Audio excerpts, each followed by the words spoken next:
Good evening, everybody. Welcome back to Premier Sim Gaming Leagues here on a Wednesday night as we see the stars of the future once again in the PCF2 tier. We've had 3 different winners from the first 3 races so far. Will we see it being made 4x4 around one of the tracks that, it's fair to say, isn't universally loved by the drivers and is always capable of providing some surprise results? We are at the PSGL for the Canadian Grand Prix. My name is Luke Etheridge, and joining me in the commentary box tonight is Chris Buxton. Chris, how are you doing? Oh, very well. Thank you very much. Really looking forward to tonight. Welcome back to the box, Luke. Always glad to have you. We enjoyed the George with us for the last couple of weeks, but Luke returns to his rightful place at the head of the F2 commentary team. Yes, 3 different winners for the 3 rounds we've had. Will Lewis, Ika Baena, and Mirko Suriano for Red Bull, Haas, and Ferrari, respectively. But Ismail Farsi, very hot on their heels. Didn't score in Spain. 3rd in Bahrain. 2nd last time out. Could he be the 4 from 4? You can't ignore that. Chana Kinchi's been on the podium. Jeffrey Ritchie's been on the podium. Joseph Loke, we haven't seen him since he was on the podium, admittedly. Duncan Hoffman's had a bit of a mixed season. 3rd last time out on home territory. We're early in the season, but even still, it's looking good. Yeah, it is. I mean, you saw the results last time briefly there. Mirko Suriano taking his first win of the season. Ismail Fassi converting his first pole position. Hassif had every pole position so far this season into a 2nd place, and Duncan Hoffland taking that 3rd. But it is the consistency of Will Lewis. That win at round number 1 at Spain. 2 5th places since then. He is on top of the championship at the moment by 4 points from Ika Baena, who did pick up a penalty last time around, so would have been even closer if it wasn't for that. 5 seconds of penalties for Ika Baena, 10 seconds of penalties for Chana Kinchi, dropping him down. And we've also got Jeffrey Ritchie and Harvey Cohen both to surf qualifying bans tonight, if they are taking part, and I believe Jeffrey certainly is. We'll wait and see about Harvey. Those are the championship standings there in terms of the drivers, and it's no surprise seeing as both of their drivers are up towards the top. Haas are looking like a bunch of legends at the moment at the top of the Constructors' Championship. 46 points for them. Red Bull have 39 points. Alpine, the only team yet to score many points, with Christophe Scheller and Simon Perrinier, both drivers who finished in the top 10 of the Drivers' Championship last year, yet to score any points. But as we were talking about beforehand, Chris, kind of as we expected, things are exceptionally close at the moment. There've been, pretty crazy races so far. Spain had the rain. Bahrain always produces good action. Netherlands was as close as we expected it to be, and Canada tonight is certainly a challenge for the drivers. We don't think of it traditionally as a street circuit, but the nature of it has the same pitfalls. Yeah, that's exactly it, isn't it? It lulls you into a lot of false sense of security because it's not deemed a traditional street circuit. But like you said, the barriers are just as devastating, and the numerous times you have to get so close to the barriers to get the best out of your laps. Just waiting for the last drivers to join. Joseph Luke is joining us this time. He is in the Alfa Romeo. We've missed him the last couple of rounds, but he is back in the Alfa Romeo seat alongside Drake Dempsey. Alpine, only one of them in the session I can see. That's Jed Norgrove is taking one of those spots. But I think we have all our heavy hitters in. Will Lewis is there. Ika Baena is in. Mirko in? I don't see Mirko Suriano. Admittedly, I haven't actually checked the attendance thread to see who is not going to be with us. Let me have a quick look at that. Primoz, the only one I can see is Primoz Miklavcic is registered his absence for tonight.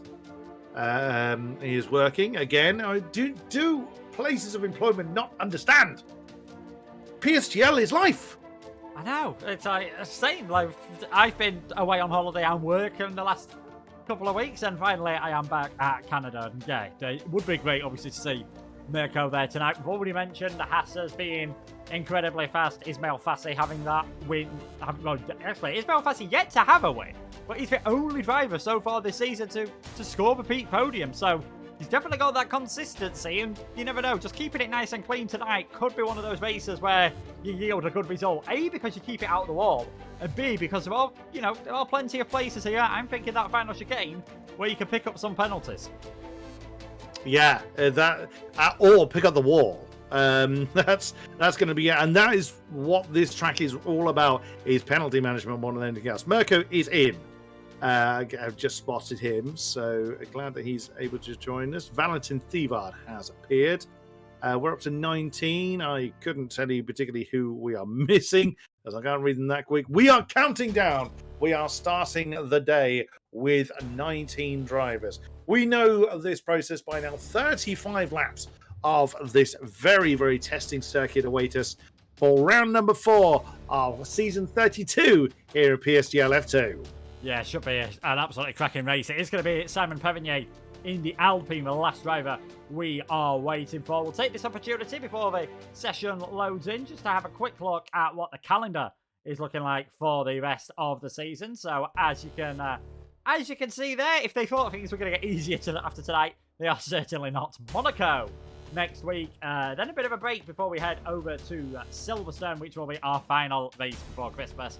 Portugal, Belgium, Australia, USA, and UAE to come. But it is nearly time for qualifying. Of course, should be quite an important qualifying session. I mean, overtaking, is certainly possible around here, but you don't want to get held up too much by some other cars. And also, it's an interesting track. We'll talk about the pit lane quickly, because it is one of the shortest pit lane losses on the calendar, just because you skip the final chicane and you skip the first corner. So on previous games, this was a track where you saw the 2-stop strategy. Now it is back to the 1-stop, but if you are forced for damage or whatever reason to go to a 2-stop, you can make it work.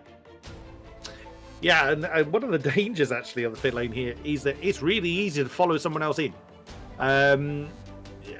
Now I've never driven a lap in the F1 games. I really want to, but just never get around to doing it.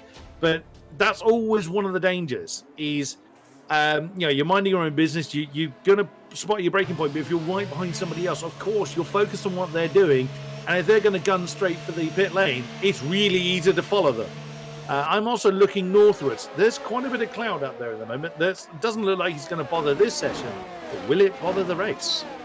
Yeah, let's not forget the longest race in Formula One history, and unless they change the rules, will remain the longest race in Formula One history. Just over 4 hours in 2011, 70 laps. Jenson Button taking the lead on the final lap after being as low as 18th at the halfway point of the race and making 6 pit stops. If you get any race like that, it would certainly be quite a crazy one. But we are heading our way around at the moment. Drivers just on their out laps at the moment. A lot of them rushing out the pit lane as quickly as possible, which we always seem to get this. All the cars gathering around the same point of the circuit on what is quite a short track. Very, very true. Almost everybody has come out. The only ones that haven't, is Eastman Pookie, Matt Alder, and Jeffrey Ritchie, with 2 of those serving quali bans. So, of course, they won't be leaving the pit lane. So the only one yet to join the track that needs to is Matt Alder. Just as I've said that, out he comes. So all 18 cars eligible to qualify are now out on circuit. I'm keeping an eye on Max Wiesel, who I believe was the first man out of the pits, just coming through the turns 3 and 4 chicane, screaming on down towards turn 6. Well, there is actually a turn 5, excuse me. Now 6, 7. Keep the car nice and steady. The wall is still waiting to greet them. Then all the way down this long sweeping right-hander towards the 8-9 chicane. A few interesting moments through here. We are expected to see as well. Turn 10, the hairpin. And this is where a test of brakes, and he's bowed out. Well, that was anticlimactic from Max Wiesel, but he's going to do turn 10 anyways. Let one of the Houses through. And then the only real challenge after then is the dreaded Wall of Champions. But thanks, Max. I was bigging you up there, and you bailed on me. Yeah, you do see that happen quite a lot around this circuit as well. Drivers taking multiple warm-up laps, but Ika Baena certainly not doing that. Pole position in the first 2 races. What's his first one in this one? 109.258 for the Spaniard. Drake Dempsey going 2/10 of a second behind at the moment. And we have just had our last driver join the session. Well, Simon Pevinier, I believe, has joined the session. So great to see from him that he's been able to do that. Drake Dempsey in second. Valentin Taivard in third place. And a moment, we'll just see what the other Haas can do with Ismail Fassi, of course. Jen Norgrove in third place. Well, it was his second place briefly, but he drops down to third as Fassi pretty much perfect through the chicane. And, you know, it wouldn't surprise me if on the first laps, as Fassi now goes into second place, as Chana Kinchi takes the fastest time, and Mirko Suriano somehow finds a gap in the 9 thousandths between Akinci and Ismail Fassi. Don't be surprised if, as the laps go on, you see drivers taking more and more chances through each chicane. I think first lap around, you'll take it, don't want to say easy, but maybe just leaving something in hand, knowing that you can get a lap in, and then we'll see how they do later on. 4 drivers already in the 109.2s. So, again, the banker lap's very, very close. Quite a short lap here in Canada. It's not a slow lap by any stretch. So you're on the gas for quite a bit of this lap. So, ERS management may be 5 drivers now in the 109.2s. As Iga Baena, Max Wiesel has done that lap now, a representative lap time in the Aston. So 109.290 for him. As Chan's just returning to the pit lane now. Is anybody else still on a time lap? Well, Isran Pookie has come out. And the Ferrari, Duncan Hoffland on an out lap as well. Justin Loke, who the hell's that? Joseph Loke, excuse me, is coming to the end of a time lap in the Alpha. What can he get on the board? Skirts his way through the final chicanes, straight lines it to the line, and that's 8, just ahead of his teammate, 109.458. Yeah, it looks like he was being a bit more careful with the track limits on the final corner. I mean, we've got plenty of people discussing in the chat. We've got Lucas Blakely Clerks and VSR Zander is his YouTube channel still it's called.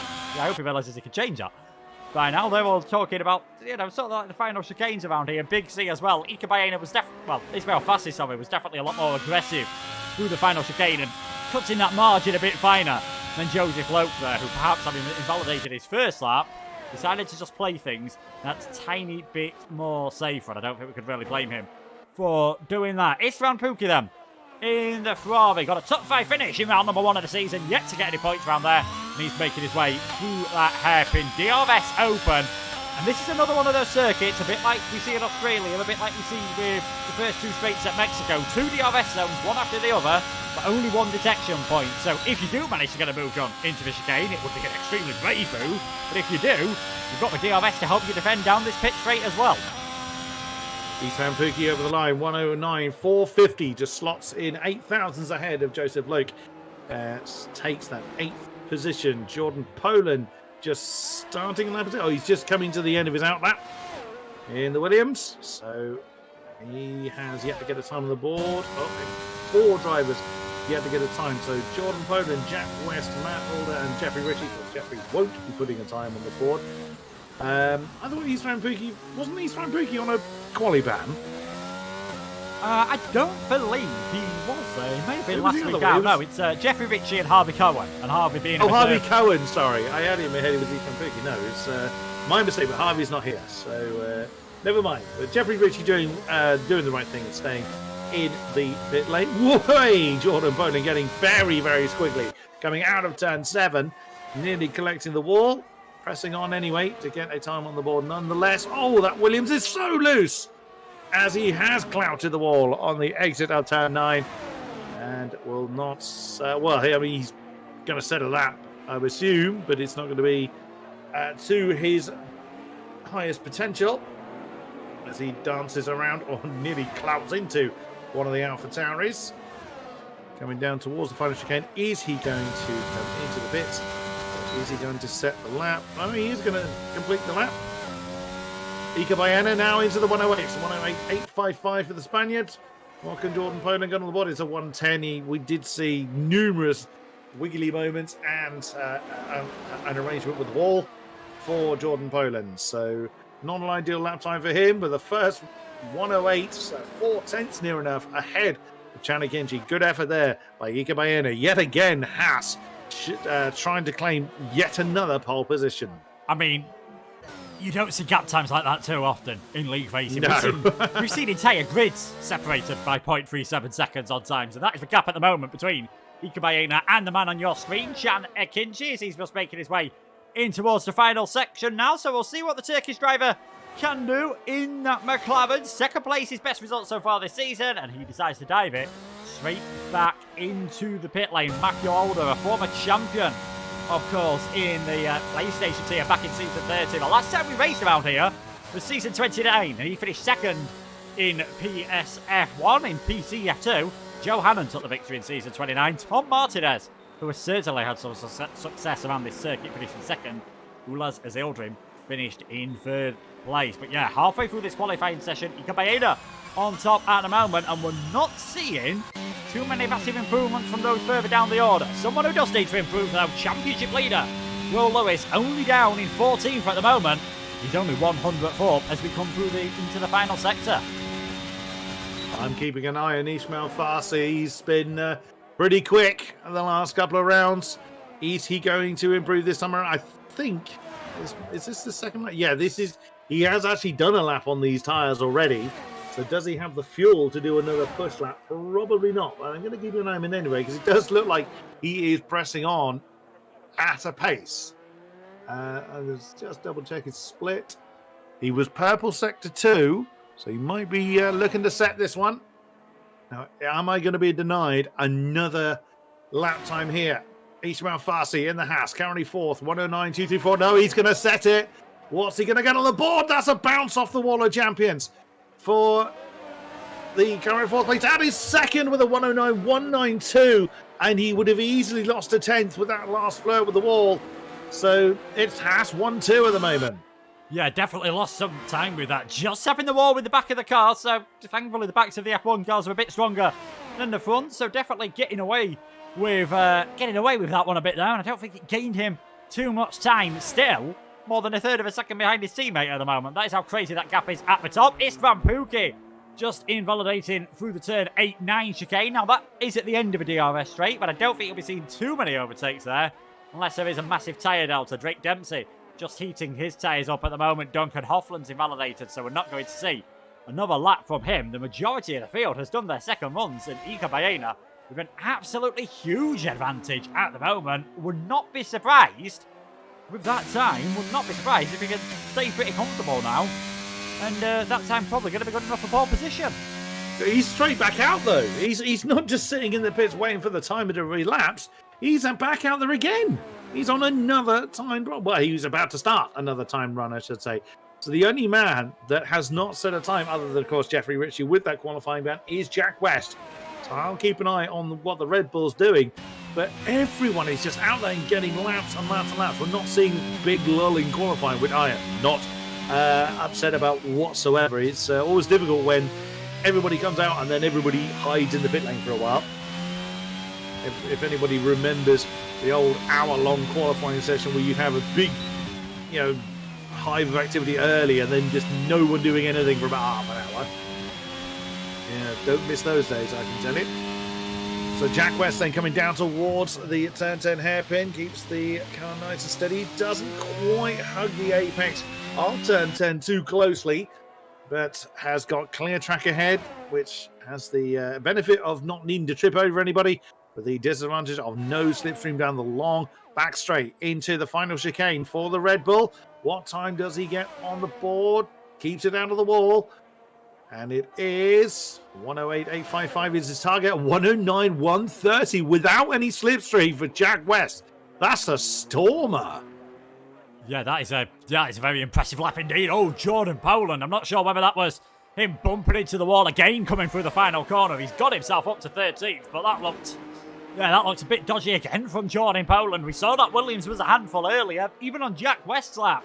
Coming through turns number 8 and 9. I think he just maybe caught a bit too much curve. Yes, it helped him with the rotation, but not sure it was the fastest way of going around. Mirko Soriano, last week's race winner. He's a 10th for the second up at the moment, so can he challenge the front couple of rows of a grid? Max Wiesel, second man to get into the 109.0, but still not able to challenge Ika Baena, as Mirko Soriano 300ths off the hometown hero, of course, of Cartalundi in his home race. Still looking for his first points of the season. And I'll be certainly hoping that his luck changes tonight. Baena, Wiesel, West, Lundy, Suriano. Well, that was your top 5. Kachana Kinchi moving ahead of Cartalundi. And earlier on, we had 5 drivers on a 109.2. Got 5 drivers at the moment on a 109.1. Max Wiesel on the 109.0.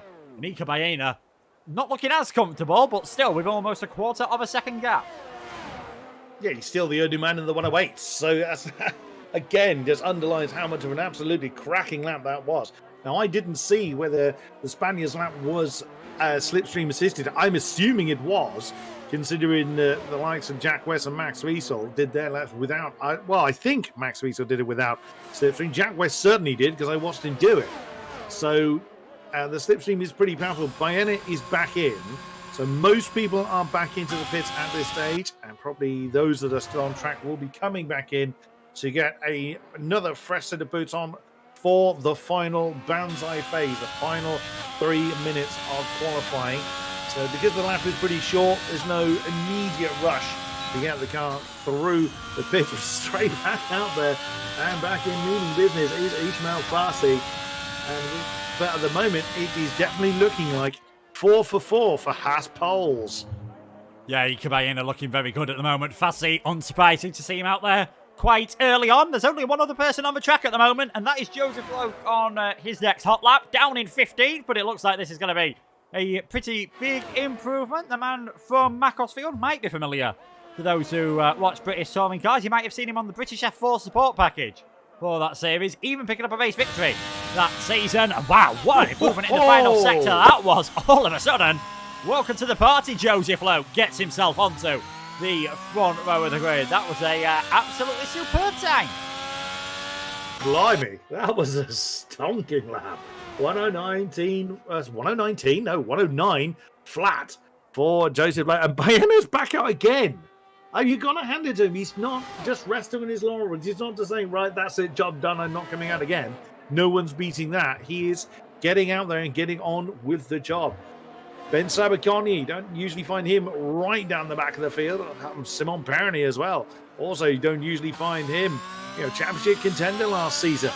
Was also at the tail end of the field. But Banzai phase very much in effect. Joseph Lowe, he's probably not going to have time to get back in and get back. New friend, words, for God's sake. He's probably not going to have time to get in. New set of boots and back out again before the timer falls. He could try. Nothing wrong with giving that a go, but it might be a bit tight. What about Sabaconi? He's just coming through to start his lap. Yes, he's just starting this lap. He's got a Ferrari ahead of him. So he should be okay for traffic, if nothing else. But 109.525 is still a pretty decent time by mere mortal standards. But that time sees him at the back of the field. 7/10 top to bottom in this field. Yet again, feels so close. Oh, Ismail Farsi. You cannot look away from him. What a cracker. 108.812. I mean, someone checked that Haas for the 2019 Ferrari engine, because it is flying around here. I mean, we were looking at that lap from Isma. He was a 10th of a second up through Sector 1, improving in Sector 2, but it wasn't until the final sector that it looked like that was really going to be like that could challenge for pole position. And all of a sudden, Ika Baena, what do you have in hand? He's going to have to go onto another lap. He's invalidated this one, but thankfully for him, he does have enough time to do it. But all of a sudden, things are getting very close and at the top of the order here. Ben Shishabo Konye, he's improving, but can only get himself up to 14th. That is going to be it for his qualifying session. Simon Pernier out there on the circuit at the moment. Max Wiesel, he's finding some improvements as he makes his way around the middle sector. Matthew Older has retired from the session, so he's lost the car coming out of turn 6 and 7 there. So Matthew Older, yet to score any points this season. Going to be tough from, at best, 13th on the grid as Max Wiesel improves in the first couple of sectors. This could be a lap good enough to get him onto the second row of the grid. But I still think, as the checkered flag is about to fall in this session, you are going to have to go some to beat those Hassers. Yeah, that's they know something the rest of the field doesn't. Thievard couldn't do it. Jed Norgrove, 12th, 109.217. Max Wiesel, of course, couldn't improve as we saw with a 109.082, or his time remains at 109.082. Who else is on a lap time? Is that Kreuzer coming over? Yes, it is. No improvement in position. Remains in 14th. Soriano has parked it. Oh, he's retired from the session. I think his car's actually still rotating. One of the McLarens coming over. That was Chanakinchi into 6th with a 109.099.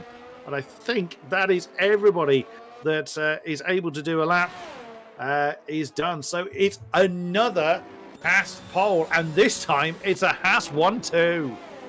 Yeah, it's looking pretty good for the Haas squad once again. Ikabayena's had 2 pole positions. He looked, you know, odds on, I'd say, for most of that session, as if he was going to make it 3 out of 4. But Ismail Fassi, right at the death, finding a fantastic lap that no one else could get close to. And we've seen something we don't see too often there. 2 drivers in the 108.8, no one else able to do a 108.9. And then Valentin Thievard, a man who's known for being a bit of a qualifying king, and Mr. Saturday, if you will, in 3rd place. Loke 4th, Max Wiesel in 5th. Championship leader, Will Lewis, all the way down in 18th place. Certainly not an ideal performance from him, but let's not forget, quite low down in the grid in Netherlands. I think he might have started from 18th there, and he managed to recover his way to a top 5 finish. But Ismail Fassi on pole position, he's going to be feeling pretty good about his chances of, you know, at least getting his 3rd podium of the season, and he'll be hoping for, well, you know, the 4th different winner of the season. And if he does that, chances are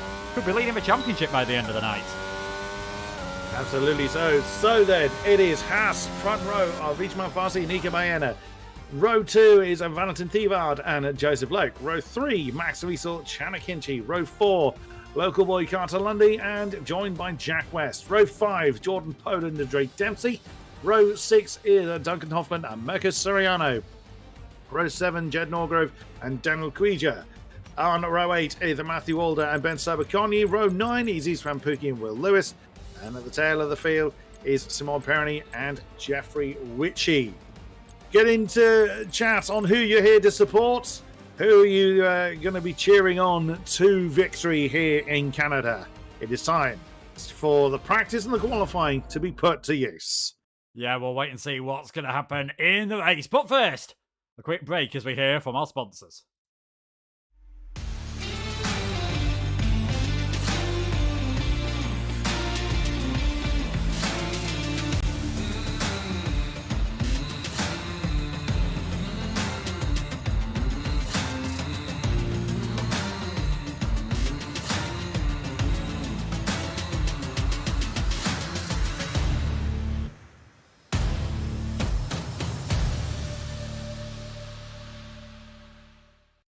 Here we are then, the Circuit Gilles Villeneuve, 2.710 miles, 40 corners, the aforementioned 3 DRS zones, so should be quite an entertaining race. And as we saw from that qualifying session, did see the odd few drivers hit the walls, and judging by that qualifying session, the field might be hoping that Baena and Fassi hit the wall, because they are looking unstoppable. Yeah, we'll be seeing a fair few appointments with walls, a fair amount of discarded carbon fibre, I am sure. Safety car or 2? I wouldn't put it past it. It is time for the action to start here in Canada.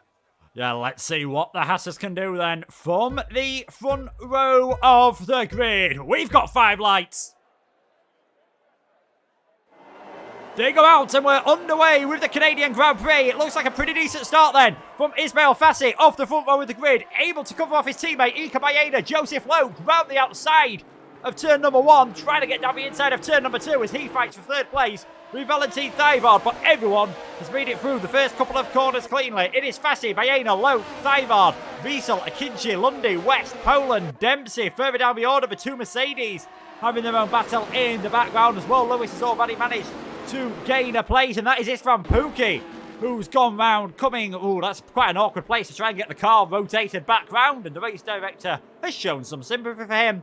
And we have got a virtual safety car because of the debris. Carter Lundy down 8 places on the first lap. Jack West up 5. Daniel Koya, the biggest winner up 3 places, as we can see everyone on the hard tyres at the moment. But that was a perfect start for the Haas team, getting away nice and cleanly, and Joseph Lowe, brilliant driving to get round the outside into turn 1. Yeah, nicely done. And the Haas pair will want to continue that momentum forward. Yeah, unfortunate for Istvan, no nose cone on the, well, very little nose left of the Ferrari whatsoever. That's yes, virtual safety car at least. Not the full safety car. I did wonder whether it was going to be, because of course he was blocking the road. In comes Jack West as well. Is that going to be a fresh nose for him? Yes, it is. So damage to the Red Bull as well. So not quite an ideal start for them. Medium tyres, not from that far, I'd have thought. But yeah, Istvan, he's changing tyres as well. If the VSC lasts long enough, they'll be able to join the back of the train. I wouldn't think it will, though. Should be racing here very, very shortly. Everyone's itching to get on with it. And, oh, there you go. VSC is in. We're racing once again in Canada. Yeah, we are racing once again, and Will Lewis almost managing to take advantage by getting ahead of Benchesabo Conye, but Jeffrey Ritchie maybe just playing that one a bit smarter, and Jeffrey down the inside before we get towards turn number 8. He is up into 16th place all of a sudden, recovering, obviously, from that qualifying ban. Western Pookie losing out with that damage, with that pit stop and the front wing change, but obviously not losing anywhere near as much as they would have done with a full safety car as Ika Baena. He's dropped back briefly there. Him and Joseph Lowe side by side on the run down towards the chicane. And in the end, Ika Baena, I think, just using a bit more VRS just to make sure that he's ahead before the braking point. But Lowe able to carry so much more speed through that chicane, bump drafting the Haas almost down the pit straight. And for now, these front 3 look as though they've got some serious pace. And Joseph Lowe looking very racy indeed. Yeah, absolutely storming stuff. Bear in mind, we haven't seen him for the last couple of weeks. So he's, well, picking up where he left off. Absolutely storming everything. He was 3rd in Spain and is certainly looking to prove he hasn't lost anything by not being with us for the last couple of weeks. He was hustling Ika Baena hard. And yeah, that's caused Ika to have to use about 20% more battery than the Alfa Romeos. So is that going to be a big issue? Well, not at this point, but we'll see if that bites him on the backside later on. Istvan Pookie back in the pits again. He switched back to his starting hard tyres. Curious strategy for the Ferrari. He's banking on a safety car, I would imagine. Yeah, I'm not sure why he's done that, as Jack West has opted not to do that. But either way, it's what Istvan has chosen to do, as Istvan Farsi is probably feeling quite uncomfortable having the entire field snapping at his heels. He's got a 3rd and a 2nd so far in the last couple of rounds. He wants to complete the trio with the top step of the podium this time around. Yeah, he knows, as we said, with the way things are looking at this race at the moment, with Will Lewis being further back. A win for Ismail Fassi now, and Baena at 2nd, I think would put those 1-2 in the championship in that order. The Haas squad looking very good indeed. They'll be hoping, of course, that they can maybe make a trip up to F1 in the future, a bit like their fellow Spaniard driver, Ruben Pedreño, who we'll be seeing in the top tier in the new year, unsurprisingly. As the only driver on the medium tyres, Jack West currently has the fastest lap of the race. And a reminder of the point system here in PSGL: 16 for a win, 12 for 2nd, 10 for 3rd, 8 for 4th, and then 6 down to 1 for 5th down to 10th place. And if you're in the top 10, you will get yourself that bonus point for the fastest lap of the race. It just looks like things are calming down at the moment, as we perhaps expect, with all the drivers being on very similar strategies. Top 17 in one DRS train, Simon Perignier just dropping a bit further back, and Jack West and Istvan Pookie certainly hoping for some safety car, for some event to happen in this race to try and get themselves back into it. Baena all over the back of his teammate. You lose out in that dirty air into the final chicane, and I think more often than not, where we're going to see moves being made around here is probably into turn 1. Could be, or turn 10 is the hairpin. That's going to be your other favourite spot. Joseph Lowe had a huge moment, the tail completely letting go on him, coming through that chicane, managing to wrestle the car back again. Simon Perigny now in the Alpine has come through the pits, so seemingly a new nose on the car for him as he comes out right behind Jack West. So a less than ideal start of the race for him. Joseph Lowe is pushing hard to try and keep up with certainly the top two. Valentin Thievart's not in a position to challenge for the top three at the moment. About half a second separating them, as there is pretty much between every car, right the way down to 17th, which is Jeffrey Ritchie. But it's either that Alfa Romeo is really loose, or Joseph Loke is exercising a pretty heavy right foot at the moment, but he's not using a lot of ERS. It's just kind of raw engine that is keeping him there at the moment. He's trying to keep an ERS advantage. Oh, as he grazes the wall on the exit of the final chicane, but keeps the momentum up and keeps his car very, very large in the Spaniard's mirrors. Yeah, thankfully for him, keeps his car in one piece as well. Surprised we saw front wing losses and damage on the first lap, but we've not really seen in any battling. Drivers losing a front wing since then. Carter Lundy had a bit of a go at Matthew Alder into the hairpin, but remains in 14th place. Last week's race winner, Mirko Soriano, all over the back of last week's podium sitter Duncan Hoffland. At the moment, they are fighting for 9th and 10th place as Simon Perrinier pulls into the pits. That is a retirement for the Alpine driver and means after 4 rounds, with Jen Mulgrove being a reserve driver and therefore not scoring points in the Constructors, Alpine are going to remain pointless after the first 4 rounds of the season. Certainly not what they would have expected, with the Hassers making their way around the hairpin. Ika Baena able to take a tighter line on the way in, but you see how that cost you on the way out. Fassi getting the car straightened just a tiny bit earlier on, closing down this DRS straight, but unless you're alongside into the hairpin, you are going to be a very brave person to make an overtake there, certainly on your teammate, and it all just balances out for now. Fassi, Baena, Joseph Loke, 5/10 of a second separating those three, and a further 6/10 back to Valentin Thievaart in 4th place, and with everyone starting on the hard tyres, still quite a long way before we're going to see anyone considering a pit stop. Yeah, absolutely so. The cars are at their heaviest at the moment, so people are going to try and force their opponent into a mistake rather than try and muscle the way through. Now that the first couple of laps melee is all done and dusted, it is now about rhythm and consistency, keeping yourself in a prime position to try and essentially distract your opponent into a mistake.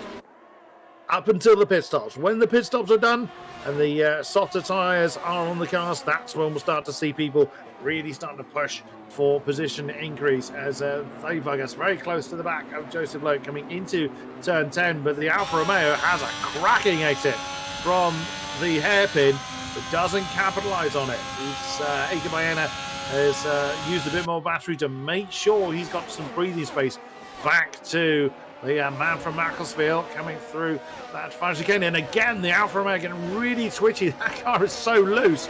But with Joseph's vast racing experience, really keeping him absolutely planted, even though the car seems determined to chuck him into the wall. Yeah, I mean, obviously, the looser the car is, we generally get the feeling on this game that is the faster that they go. There's a reason why if you use a time trial set up in a race, you'll be incredibly quick on the laps that you keep it pointed in the right direction. And especially around this circuit, so many heavy braking zones, so many traction zones. The rear tyres do take a bit of a hammering. So Lowe, flinging it around now, he's only done 7 laps in this race on those tyres. Might that driving style, might that setup choice just start to affect him later on? Could we then see the race swing back towards those that are behind him? Or is he going to be able to hold on and maybe, just maybe, surprise some of these drivers coming out of the hairpin? But for now, they're all just following each other line astern throughout the field. You can see 4/10, 5/10, 6/10, the gap between most of them. All are very happy just staying settled in that position for now.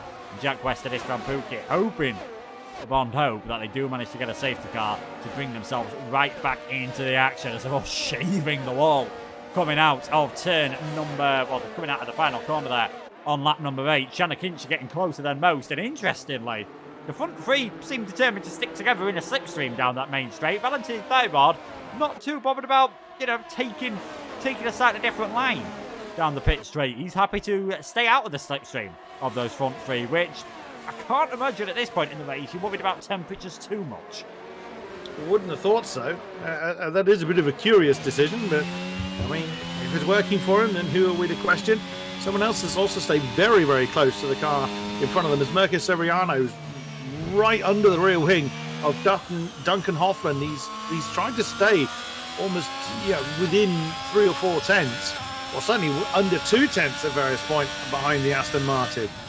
It's almost a game of chicken and egg doing that, because one slight outbraking manoeuvre and you're going to be into the back of the car you're following. So the reckon needs to be a bit careful doing that. You're not going to kind of bully someone like Duncan Hoffman into a mistake, but even still, it seems to be it's not causing him any issues so far as we come through to complete lap 9 here in Canada. Yeah, I think, you also know if you're that close to the car in front, you do go for a move and it doesn't pull it off. Soriano's got Koya, Nordgrove, Alder, Lundy, Lewis, Charbel, Conye, Ritchie.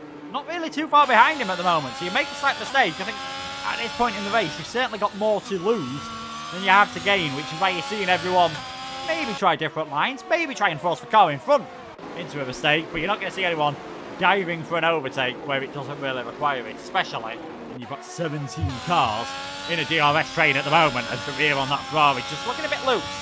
Coming out of turn number 7 onto the DRS straight.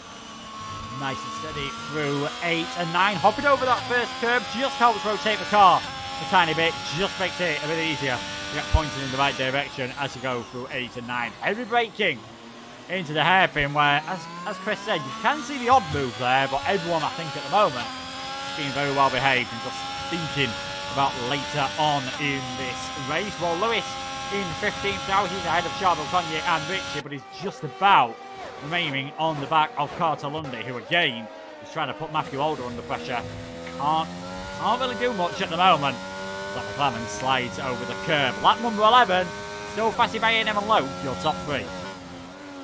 He hasn't got a lot of battery power either as well, Lewis. He's down into the 20s, which is a little bit unusual. I mean, the likes of Joseph Lowe is nearly back up into the 90s. Admittedly, he's got a lot of slipstream, whereas Will Lewis won't be getting much from that far back. You'll get slipstream from around about 0.8 of a second. You'll start to feel it. So he's getting negligible amounts of slipstreams, which means he's having to push more to stay in the DRS train. Which, if he falls out of that, he's going to plummet but like a stone and potentially take Seba, Connie and Ritchie with him. So he needs to kind of push on a bit to try and get really under the rear wing of Carter Lundy, and then he can work on trying to get some more energy back into the batteries like we've seen at the top end of the tree. At the moment, like you say, people just keep into the rhythm, staying in the position they're in, not risking where they are. Any tiny mistake is going to be so exasperated because the field is so close together. So no one wants to be that guy. No one wants to be the one that made that mistake. So, everyone wants to be in a prime position to capitalize on someone else making that mistake. But certainly those behind Will Lewis, they've got a bit of a task on their hands. They need to think about whether they're going to try and push to get past the Red Bull, if they can, of course, because they might be going absolutely flat out at this point. We don't know. We can only surmise of the raw pace in those cars. But if Will Lewis is going to fall out of DRS range, they're going to be in trouble, because that's going to be difficult for them to get back into DRS range of the rest of the pack. Yeah, I think once they do drop out of DRS range, that might be where you see them thinking, do I go for a pit stop? It'd be early, it'd be a stretch to go onto a set of the medium tyres from this point in the race, but might get yourself back into the pack and then just see if you can hold on later on. And I think if you are in the middle of this pack, you're also going to be thinking, do I just go for something? Do I try something different? Because in the DRS train, we know how powerful it can be around the circuit with 3 DRS zones. You're going to have nigh on no chance of overtaking the car in front of you. Someone who's almost slap bang in the middle of this train at the moment, making his first race appearance this season, Jed Norgrove, former Challenger's driver, down in 12th place. On the back of Daniel Koya at the moment, and Daniel's on the back of Mirko Soriano, and all of them not able to make a move, not able to stay in line. Not able to really force a move. What has happened at the front of the field? I was about to say, Valentin Thibault's closed the gap up a bit to those front 3, but maybe, just maybe, he's been taking a few too many liberties with the track limits to do that, as he becomes the first driver to pick up a 3-second penalty. Wow. That's not going to help his cause. That's going to be very, very difficult to overcome, and that's going to drop him, half a dozen places at least from, if the race were to finish now, that would drop him a very long way back. So that is going to be difficult for Valentin Thibault to overcome. We'll see what happens. Again, a lot can happen in racing, and a lot will happen post pit stop. It may seem a little bit processional at the moment, but just keep an eye on what the field does after the pit stops occur. Also, I'm looking up in the sky, and there were clouds there that weren't there at the beginning. So rain might make an appearance towards the very end. It's not looking, well, it's looking impossible right now. So, it's not going to happen just yet, but it may. Oh, never mind that. The two Haas pair nearly coming together. Ika Baena getting very, very close to the back of Fassi. Why is he pushing his teammate that hard? Unless Ika Baena feels like he's being held up by Ishmael, there's no reason for him to be that close. Yeah, it was an interesting move through turn number 1 and 2. They were very close together, those two, but just jump out, keeping it nice and clean. Just maybe leaving a little bit of paint on the back of his fellow Haas. But yeah, this is going to be very interesting, I think, soon. Let's not forget, these two at the moment would have to do the double stack if something happens. Oh, there we go. Baena just sort of throws a nose down the inside of Ismail Fassi, who has to get out of the way.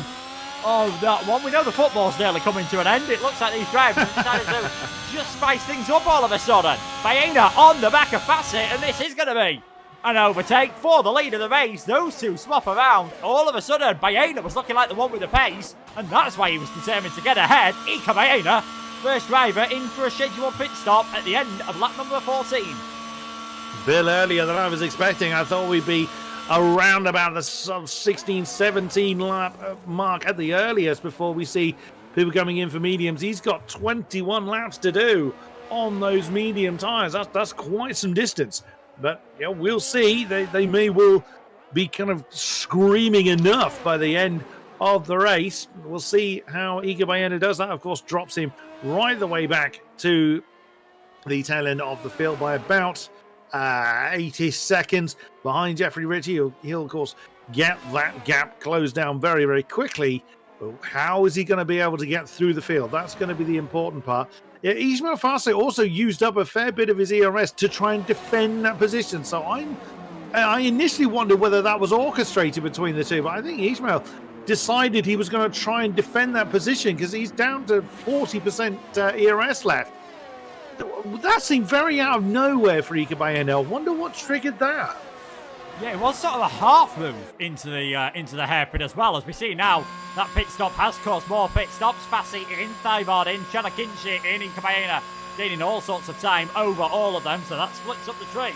Then this is what is going to happen. As soon as the pit stops start coming in, we start getting a bit more action. Another good stop on his marks then for Ismail Fassi. Where is he going to come out relative to his teammate, Ika Baena, who is making his way down the pit straight now. And you would expect, with the power of the softer tyres, of course, you would expect him to remain ahead of his teammate, and he has done indeed. So Ika Baena still in the net lead in this race, and if he gets a bit of a move on here, in fact, he might not need to get a bit of a move on. He has broken that DRS train, so certainly spicing things up here. Gone for an earlier pit stop.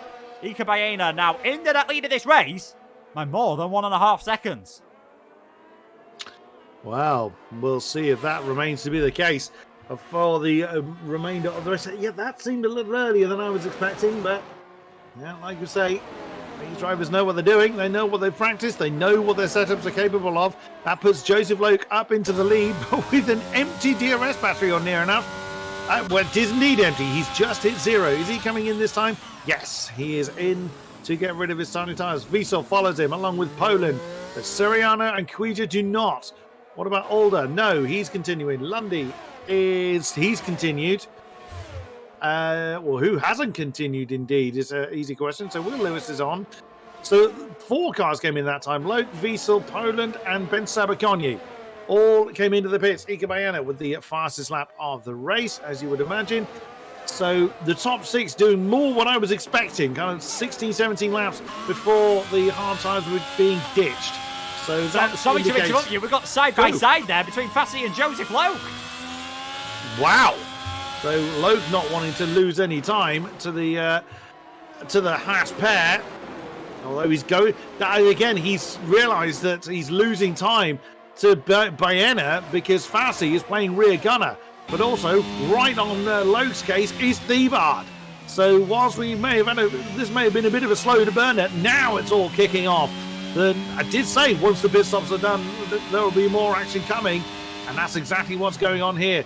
Oh, as Thievart's gone really, really deep into the hairpin, nearly collects Joseph Loke, and that's going to cost him several tenths on the back of the Alfa Romeo. Yeah, Mirko Suriano, oh, I think something's happened there. Yeah, Suriano's gone straight on at the... Something weird happened there at the chicane. He got a 3-second time penalty for multiple track limit warnings as he was making his way into the pit lane. So, whether that was a planned pit stop or not, I'm not quite so sure, but it certainly got Suriano in this race. Fassi sets the fastest lap now that his tyres are up to temperature. Yeah, straightforward DRS pass for Valentin Thievaert there. He is now up into a net 3rd place, but with that 3-second time penalty looming over him, he is going to have to get his skates on at the moment. But all these pit stops, a bit earlier than we expected, have certainly put a split in the field. And it is this man on your screen at the moment, Ika Baena, the net race leader by 1.5 seconds from Ismail Fassi. Valentin Thievaert in a net 3rd at the moment, but with that penalty, he would drop behind Joseph Lowe. But we've still got Koya, Lewis and Ritchie yet to pit. And if they stay out long enough so that Baena and Fassi and the rest of the pack start catching them, this might not be as much of a done deal for the Spaniards as it currently looks. Daniel Cuijas has dumped the battery on the exit of the hairpin to get to the pit lane as quick as he could. In he comes. Championship leader Will Lewis has opted to continue, and so has Jeffrey Ritchie. They're going quite some distance on those tyres, but Ika Baena is closing in on them quick.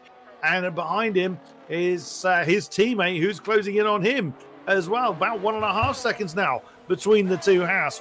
I think Ismail is more concentrating on trying to get some breathing space between himself and the Frenchman behind him, Valentin Thievaert, more than he's trying to close in on his teammate. Although I'm sure if he gets the option to challenge for the lead towards the end of the race, he'll go for it. And Suriano has gone into the pits again for a new nose and for soft tyres. So it's a bit early to be going for the fastest lap, but that's what he's chosen to do. It's been a pretty disastrous day for the Ferraris. I'm wondering, and we didn't see the start of it, I'm wondering if there was a bit of contact between Koya and Suriano on the way into the pits, and he got some wing damage that we didn't really see happen, and obviously happening that soon might not have been picked up by the game. Looks like Koya's had a bit of fun there. He's now dropped down to 16th behind Holder. And Lundy is using whatever he's got left in his battery to dive down the inside of Matthew Holder there, fighting hard, not in the points at the moment, but you never know with penalties what could happen later on. Holder gets the better exit and just gets ahead for now. Straight away, that McLaren dipping in the slipstream on the run down towards the wall of championship chicane. Jack West just up there ahead. He's on 17-lap-old medium tyres. He is going to get absolutely swamped by these two at the moment, but the Red Bull trying to fight for all he's worth at the moment. Lundy's got nowhere to go. He's boxed in. All of a sudden here, down the inside into the first corner goes Matthew Holder. He takes 13th place. Carter Lundy's going to swing it around the outside to take 14th. That gives you an idea of the medium tyre life at the moment. Jack West has managed 18 laps on them. He's done that on a lot heavier fuel than some of the others, but they look absolutely ruined on that Red Bull. Yeah, they look useless. And this is going to be costing Daniel Cuija time in the AlphaTauri as well. Is he going to try and banzai to get past the Red Bull? He's having a look one way than the other, but doesn't go for it. Coming through turns 8 and 9, he's biding his time for 10. He gets a... He's not even going to wait for the braking zone of 10. He's already got Jack West there on the run out of turn 9. Nicely done. Pass is complete. Up top, though, Lewis has come in. Jeffrey Ritchie has chosen to continue. And that lead of the race didn't even last to the line as Ika Baena just sweeps around Jeffrey Ritchie. And Ismail Fassi is closing in as quick as he can to get a bit of DRS off the back of the Williams as Will Lewis is in medium tyres onto the Red Bull. He'll be reappearing behind Ben Sabakonyi and that pack of what we now 5-ish cars at the tail end of the field. Well, what can Ika Baena do? A prime opportunity to run off into the distance. Ismail Fassi will get DRS off the back of Jeffrey Ritchie. It'll help him a little bit, but that gap is not coming down substantially enough for Ismail to challenge for the lead yet. We still have another 15 laps to go, though. Yeah, still plenty can happen in this race. Round number 4 of season 32 here in PSGL. The PCF2 tier has been a bit of a slow burner so far, but we're expecting the action to really start kicking off in this final part of the race. I'd say Baena caught Vichy at pretty much the perfect part of the circuit. And Fassi as well, also nice and straightforward. DRS able to take the racing line before you get towards the chicane. And that is Isabel Fassi up towards second place. And Valentin Thivard, he should have the DRS on the back of Jeffrey Vichy, who won't have it. Looks like Thivard's going to have to go for a bit of a late one on the brakes here. He's not got close enough. It's just things seem to be going perfectly ideal for the Haas team at the moment as Ben Chabo-Conye comes another driver to pick up a time penalty. That is 3 seconds for Shah. Ooh, down the inside into the chicane. That was a bit of a late one for Valentin Thivard, and I don't think Vichy is going to be too happy about it, and that's allowed Joseph Lowe all over the back of the Frenchman. Well, we'll see what Joseph Lowe can say about that. As, yeah, like you say, it was a bit of a sudden decision from Valentin, who goes defensive immediately on the exit of turn 7. He's certainly feeling the pressure. Of course, Valentin has no DRS to try and defend with. As Joseph then comes into turn 10, well, Valentin plus Loke plus Jeffrey Ritchie side by side with Chana Kinchi, who's now nailed that 5th position from the as yet to pit Jeffrey Ritchie. I'm not sure quite what he's going to... He's not going to go for soft, surely. Unless he's thinking rain's going to happen, as Joseph Loke then retakes that position under DRS along the back straight. Fairly easy move. Valentin Thivard knew that one was a done deal. And still, Jeffrey Ritchie hasn't pitted the Williams then, as behind him, Max Reese kind of runs out of ERS a little bit. Opts not to go for the move just yet.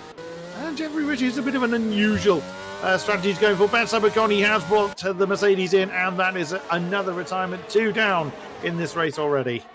Yeah, 2 retirements in the pit lane. First Simon Pevigny, and then Ben Chabo-Conye retires in the pits. I feel with Jeffrey Ritchie now, he's just got to go for the soft tyres. He's got to try something absolutely crazy and absolutely different, because pitting now and going on to the mediums would be an absolute waste of time, because certainly not the quickest way of doing it. Why would you not have just pitted earlier if that was the strategy?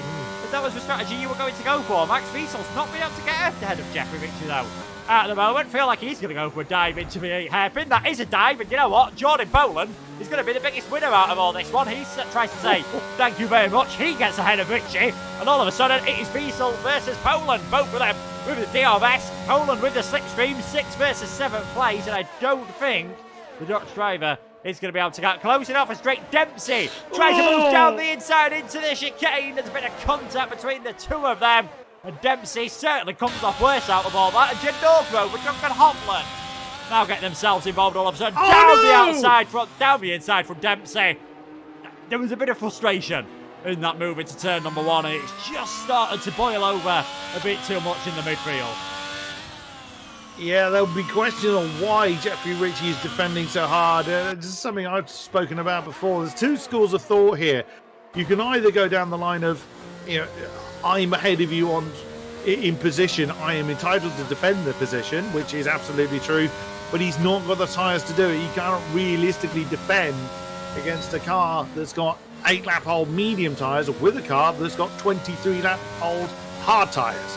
So it's not feasible to defend that hard when you just haven't got the grip to do it. So I would question why Jeffrey Ritchie is defending this. It's not the first time we've seen this kind of tactic from him either, unfortunately. But it is what he's doing. It's not strictly speaking against the rules. It's just it's bad etiquette more than anything else. I mean, yeah, we didn't really get the greatest of camera angles as to what happened in towards the chicane, as Daniel Coyer shows how it is done on the way into the chicane, getting ahead of Carter Lundy and using the DRS to just help him defend on the way down towards turn 1. But I think Drake Dempsey, it's annoying when you've had contact with another driver. I think Dempsey might be seeing a trip to the stewards there for that move in towards turn 1, was never getting it stopped in time. And also Jen Norgrove ended up spinning around a bit in all of that as well, so he's certainly not going to be too happy as he now goes back down up the inside of Jeffrey Ritchie and gets himself back into the points. We're focusing so much on the midfield because at the front of the field, it's looking pretty straightforward for Ika Baena at the moment. He's got a 1.8 second lead. The only thing that might be worrying the Haas car looks a lot cloudier as they make their way down the straight behind the St. Lawrence River here in Montreal. 10 laps to go. Looking pretty threatening over to his left-hand side. It's been getting cloudier as the race has gone on, but we'll see. I wonder whether Jeffrey Ritchie was banking on the rain being a much bigger factor much earlier on.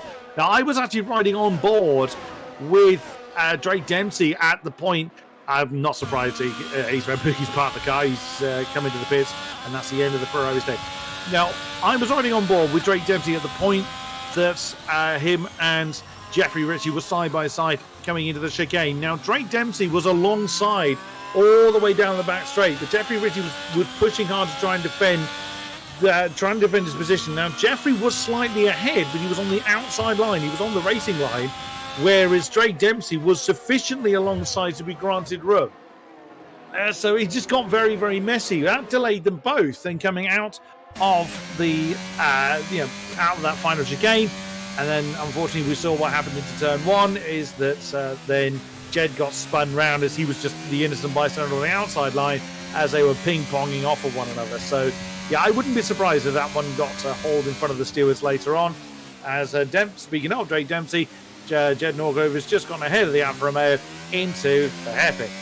Yeah, Dempsey, very trying to cleverly there, trying to move out of the way early enough to get the DRS.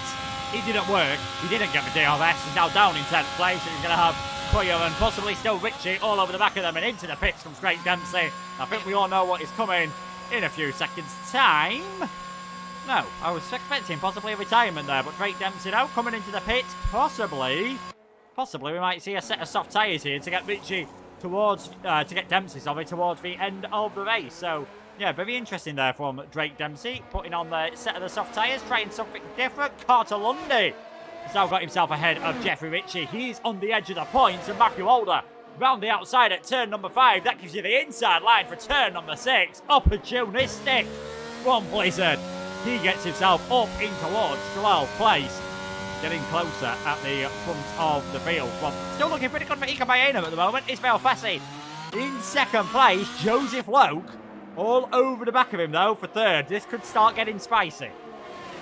Yeah, this is a great battle that's forming between these two. Fassi has no DRS, which Joseph Loke does indeed have. He's not pushing too hard, too far back to mount a challenge into the chicane this time around. There's not many laps to go. We've got 8 of them left in this race. Cloud may be looming. If rain is going to come, it's going to be very, very late. And he's going to have to absolutely chuck it down before any of these drivers are going to worry about it. But now Thievar is waiting in the wings to get involved. Right behind them, Chandler Kinchi is waiting for things to go wrong and for those ahead of him to capitalise on it. The gap between themselves and Ika Baena is now hovering at 1.5 seconds. It was 1.8 earlier on, and the Spaniard. Oh no, that's Thievar! Thievar is made a mistake, and that's into the wall. Is that going to be a safety car? Is that going to complete? Yep, it's a full safety car. Oh, the whole complexion of the race has just changed. Well, that is, you never know what can happen in Formula 1. Drake Dempsey had already just come into the pits for a set of soft tyres. He's putting a fresh set on. Jack West puts on a fresh set of soft tyres. Mirko Suriano goes for a set of the mediums. We have got a full safety car. And Mr. Pedreño is right. That is not good for the Haas team. But one of the few things that could stop them today, it looked like, was a safety car. 7 laps to go at the end of this one. And we have got a safety car. The Haasers stay out. Joseph Loke thinks, let's twist here. Let's go for something different. Max Wiesel also into the pits. Hoffland as well. This is going to be a set of soft tyres for all of these guys. Daniel Koya, he stays out a bit further down the field. Quite a few of the front runners decided to stay out on the circuit there. Joseph Loke's going to come out of the pits in 7th place on a fresh set of soft tyres, probably with, I'd imagine, 5 laps to get something done. Yeah, but on a track that's quite tricky to overtake on. I can see why they've gone for the gamble. The top 6 at least. So Baena, Fassi, Akinci, Poland, Kuija and Lundy. Both McLarens, both Haas, 1 Williams and 1 AlphaTauri have opted to remain on the hard tyres. Well, strictly speaking, so is Mirko Suriano, but he's at the back of the field. So yeah, he hasn't had a chance to change his tyres yet. Well, yeah. Oh, he's coming in. So Mirko Suriano then ditching his medium tyres that he's only been on for a lap. And soft tyres for him. all bets are off as far as I'm concerned. I just genuinely have no idea how this is going to go, but it will be advantage Joseph Loke if he can get the moves done quick enough. It is all going to be down to how long the safety car stays out for, and that's going to be partly governed by Mirko Soriano and how quickly he can catch the back of the field. Now, he doesn't have to get completely back to the back of the train, I believe, before the safety car declares it will be in, but it isn't going to be this time, obviously, because the safety car's just coming past the line. But, yeah, Soriano has got to get on with it to get to the back of the train. Is it going to be this lap? Potentially. But if it's this lap, then they'll have 6 racing laps to go. I think you're right. I think you called it, Luke. There's going to be 5 racing laps remaining. I mean, it's in Soriano's, Dempsey's and West's interest to get onto the back of the pack as quickly as humanly possible here, to use their soft tyres. They've got to do that. They've got to try and make, if anything, sacrifice a bit of performance in the softs now to give yourself that 1 extra lap of overtaking. This is what they need to do. I mean, barring Soriano, Red, Dempsey and West are easily going to get up to the back of the pack. It all depends on how fast Soriano blitz it around the field at the moment. Risham saying, this is going to be chaos. The man, the myth, the legend, Big C. It's going to get messy. There's going to be some drama in the remaining 5 and a bit minutes of this race, I feel. Ika Baena, 15-lap old, medium tyres. Can he hold them on towards the end? What this does do, everyone is going to have full ERS battery, of course, so that's not really something they're going to have to worry about on the first lap. No DRS for the first 2 racing laps, and it looks like the first of those racing laps is going to be lap number 32, because the safety car's coming around the hairpin now, and Mirko Soriano only just making his way around turns number 7 and 8. So we're going to get 1 more lap under the safety car, and that is good news for the top 6. Well, it is 1 less lap they have to defend a ravenous pack of freshly reshoed cars on rather second-hand mediums. So it's not going to be enough. Some of those medium runners are going to fall victim. But how many of them is going to be the question. So Soriano has now come out of the hairpin, and he's heading to the pack as quickly as he is allowed to. So I think it's going to be this next coming time around. He's in the pits again. Why has Soriano come into the pits again? Who's he benefiting? He's not benefiting himself. It's another set of soft tyres. Why? It's almost like he's trying to keep the safety car out there as long as possible. But who would he be benefiting? His teammate is out. I'm baffled on that one. Yeah, I mean, Baena and Fassi might owe Soriano a Christmas present at the end of this. He's giving himself newer tyres, but he's giving himself less time to use those newer tyres potentially. I mean, I think the safety car will be coming in. The safety car will be coming in under this lap. I'm fairly certain of that one. It could be quite a late call when we see safety car coming in this lap, so we'll see whether that was a wise move from Soriano. And there it is. Safety car is in this lap. He's going to have warmer tyres than everyone else as well, because he's been going hell for leather quite a bit more than the rest of the pack. So and they don't have a lap on them, so the gamble paid off then for Mirko Soriano. That was what that pit stop was for. I was worried that that would have triggered the safety car to be delayed, and that wasn't the case. So it is going to be 4 racing laps then. Now that Soriano has caught the back of the pack, everybody weaving like mad. Oh, how are the Haas pair going to deal with it? Well, how are the top 6 going to deal with this? They're just going to have to hope as best they can, and they're also going to hope that the weather stays dry. Oh no! Fassi's round! I think he anticipated Baena nailing it earlier than he did, so that's put one of them right at the back. Oh no, there's huge impacts there. Further back, several people have lost their wings. Ika Baena was very late to get back underway. I think a lot of people were anticipating getting it back underway much, much quicker. F2 strikes again, I think is the best way to put that. We had Chalakichi, I think, predicting when Ismail Fassi was going to go. He didn't, and went straight into the back of Ismail Fassi.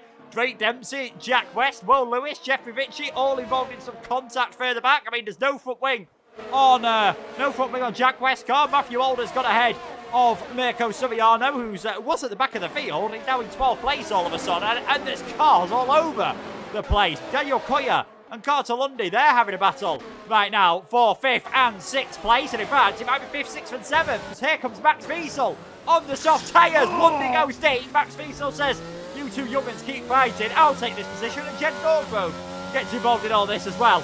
I mean, we predicted chaos, everyone in the chat predicted chaos, and unsurprisingly, chaos is exactly what we've got. Lewis and Older, who had plenty of battles on the PlayStation side by side, they're going down towards the chicane now, trying to avoid taking out Jen Norgrove in all of this. But in the lead, Ika Baena has a 1 second lead in all of that. The chaos with his teammate might have just helped him out here, but there goes Joseph Lowe trying to go round the outside of Jordan Poland. If he can get ahead of Poland this lap, I'd say he might still have a chance of the victory as Drake Dempsey retires from the race in the pits.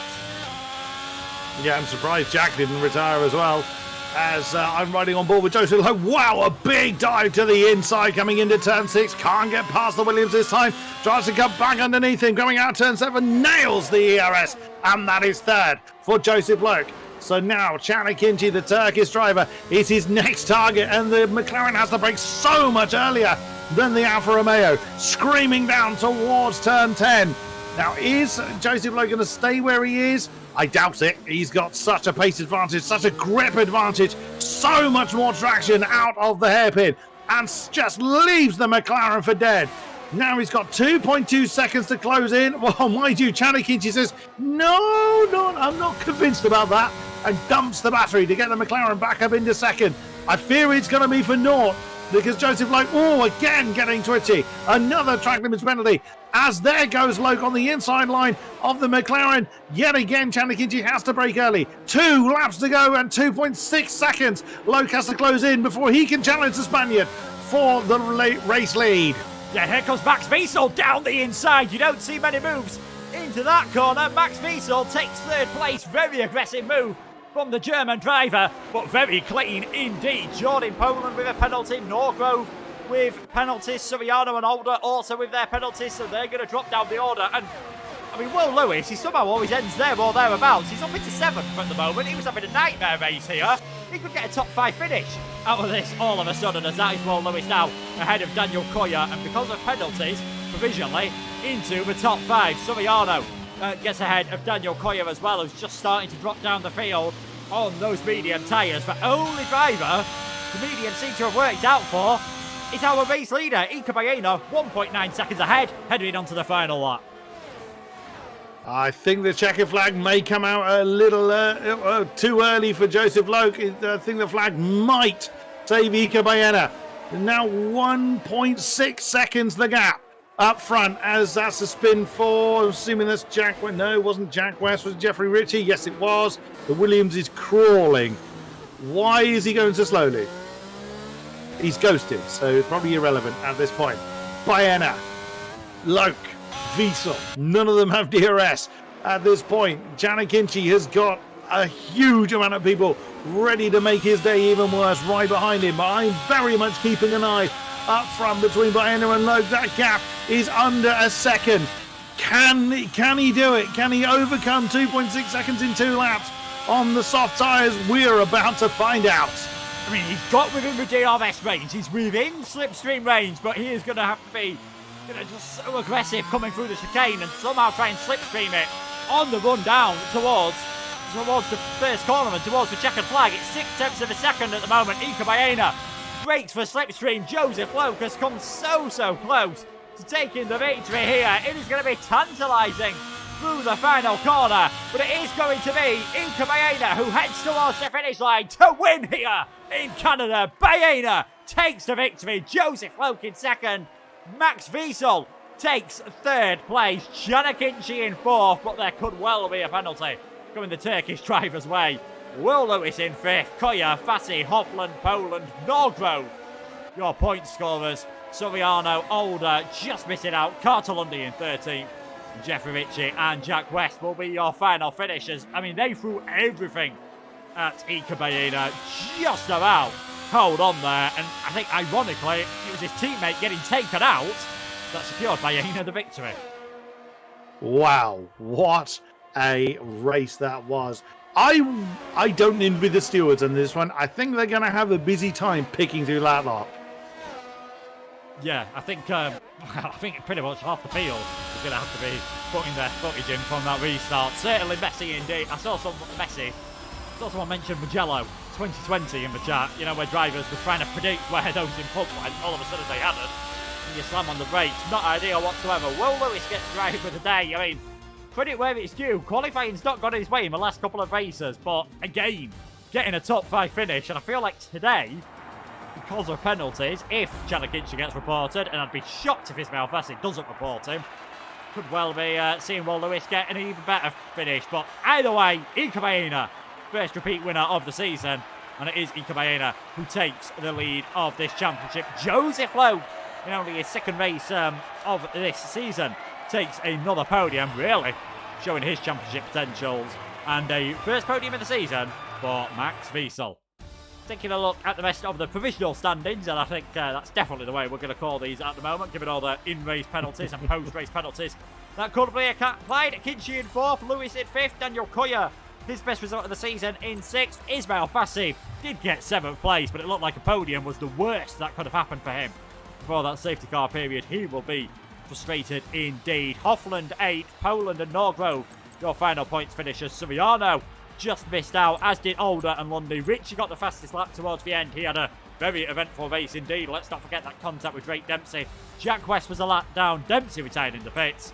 Divard's retirement brought out the safety car. And we also saw Pookie, Charbon Conye and Simon Perrinier retiring the pits from what was a bit of a slow burn. The first stint went exactly as we expected it to do, Chris. And then looked like it was steady for the Hassers right up until that safety car.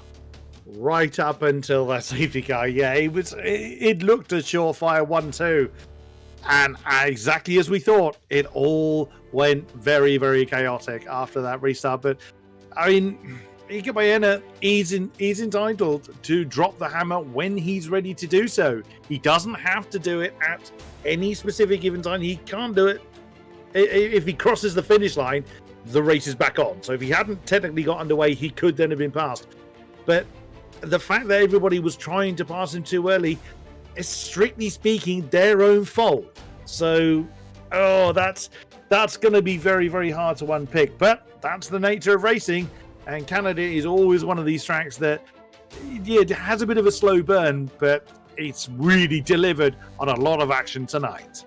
Yeah, definitely. I mean, the chat is interesting in Discord at the moment. I mean, and to be honest, I'm surprised they've kept it PG.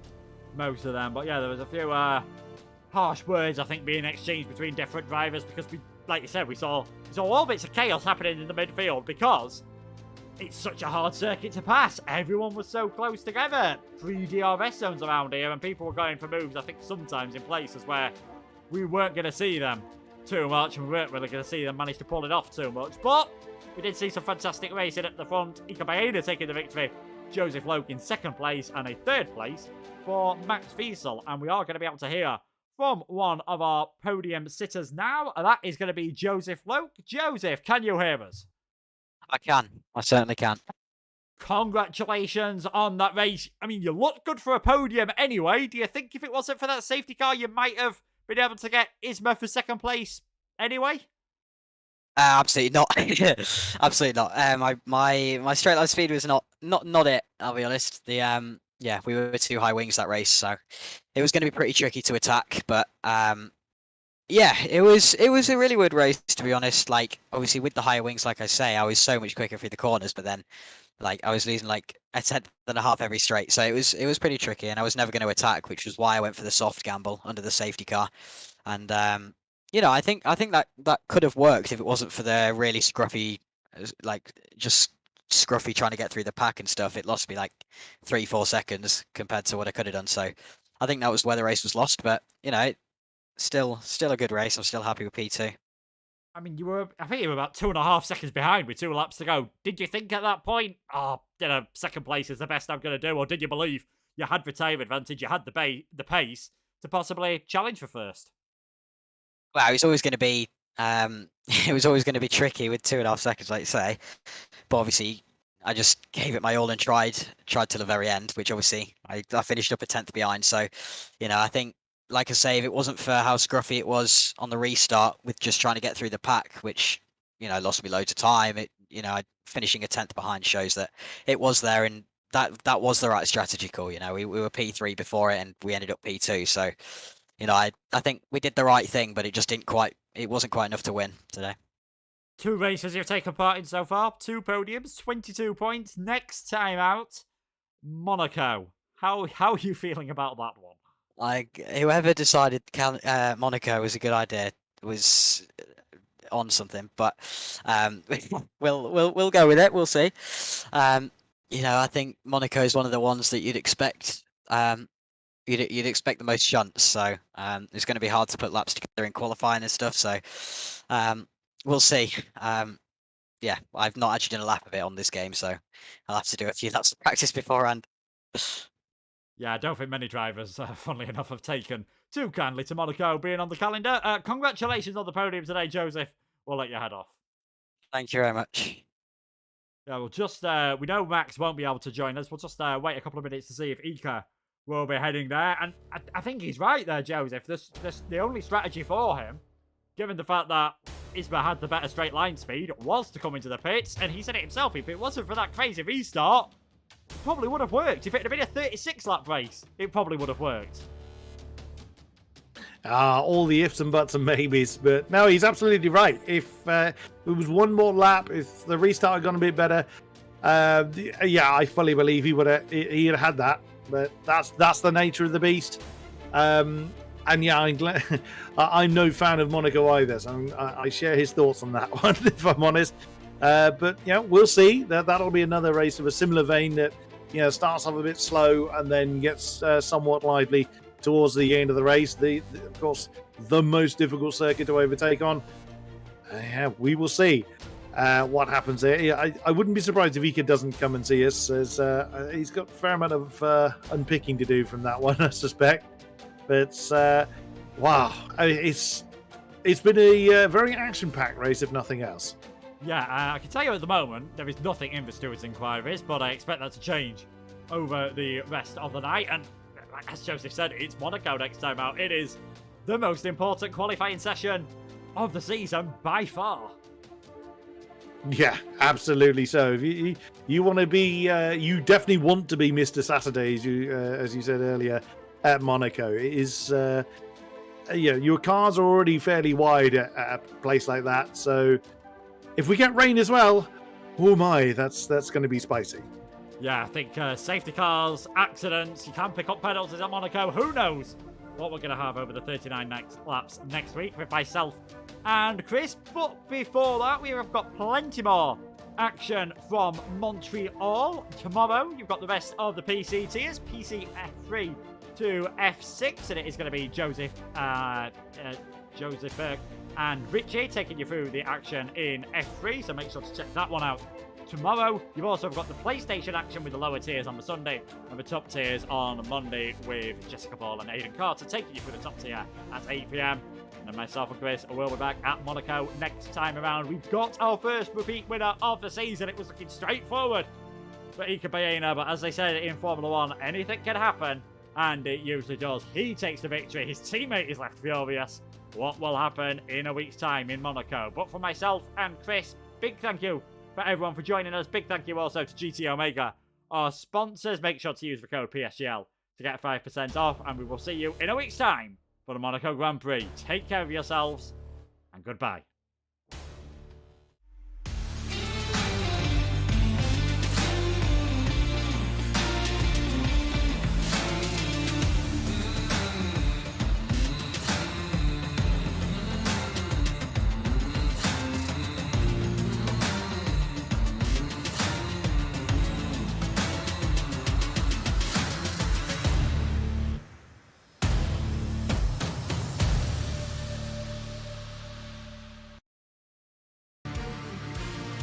This broadcast was brought to you by GT Omega, proudly supporting PSGL.